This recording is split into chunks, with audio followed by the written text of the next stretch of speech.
নমস্কাৰ বন্ধু বান্ধৱীসকল, যদি আপুনি নাৰ্ছিং কেৰিয়াৰৰ চৰকাৰী চাকৰি বিচাৰি আছে তেন্তে নেশ্যনেল হেল্থ মিছন অসমৰ ফালৰ পৰা এটা ডাঙৰ খবৰ আহি পৰিছে।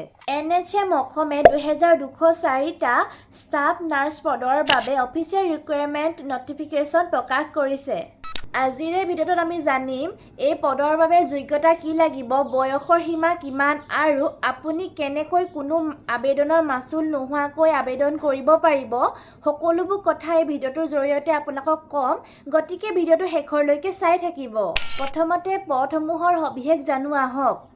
পদৰ নাম ষ্টাফ নাৰ্ছ, মুঠ পদ 2204টা। এতিয়া আহক যোগ্যতাৰ বিষয়ে কথা পাতোঁ। আপুনি কোনো স্বীকৃত প্ৰতিষ্ঠানৰ পৰা BSc নাৰ্ছিং বা GNMত উত্তীৰ্ণ হ'ব লাগিব। আপোনাৰ নাম Assam nurses midwives as health visitors কাউন্সিলত ৰেজিষ্টাৰ থকাটো বাধ্যতামূলক। বয়সৰ সীমা এজ লিমিট, সৰ্বোচ্চ বয়স 40 বছৰ 1 জানুৱাৰী 2024লৈকে। OBC, SC, ST আৰু PWBD প্ৰাৰ্থীসকলে চৰকাৰী নিয়ম অনুসৰি বয়সৰ ৰেহাই পাব।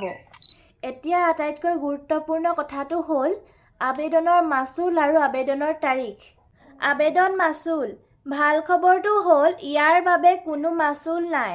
সকলো শ্ৰেণীৰ প্ৰাৰ্থীৰ বাবে সম্পূৰ্ণ বিনামূলীয়া নীল। আৰম্ভণিৰ তাৰিখ অনলাইন ফৰ্ম 1 আগষ্ট 2024 চনৰ পৰা আৰম্ভ হৈছে। অন্তিম তাৰিখ ফৰ্ম জমা দিয়া শেষ তাৰিখ 15 আগষ্ট 2024 ৰাতি 11:59 বজালৈকে।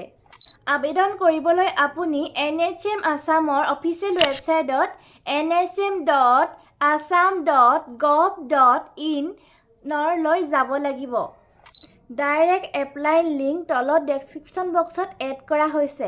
যদি এই তথ্যখিনি আপোনাৰ বাবে সহায়ক হ'ল তেন্তে ভিডিঅ'টোক লাইক কৰক আৰু যিসকলে নাৰ্ছিং পঢ়ি আছে বা প্ৰস্তুতি চলাই আছে সেইসকল বন্ধু বান্ধৱীলৈ আপুনি ভিডিঅ'টো শ্বেয়াৰ কৰক। এনেকুৱা নতুন জব আপডেটৰ বাবে আমাৰ চেনেলটো ছাবস্ক্ৰাইব কৰিবলৈ নাপাহৰিব। পুনৰ লগ পাম নতুন এটা ভিডিঅ'ৰ সৈতে। তেতিয়াহ'লে আজিলৈ আহিছোঁ, ধন্যবাদ।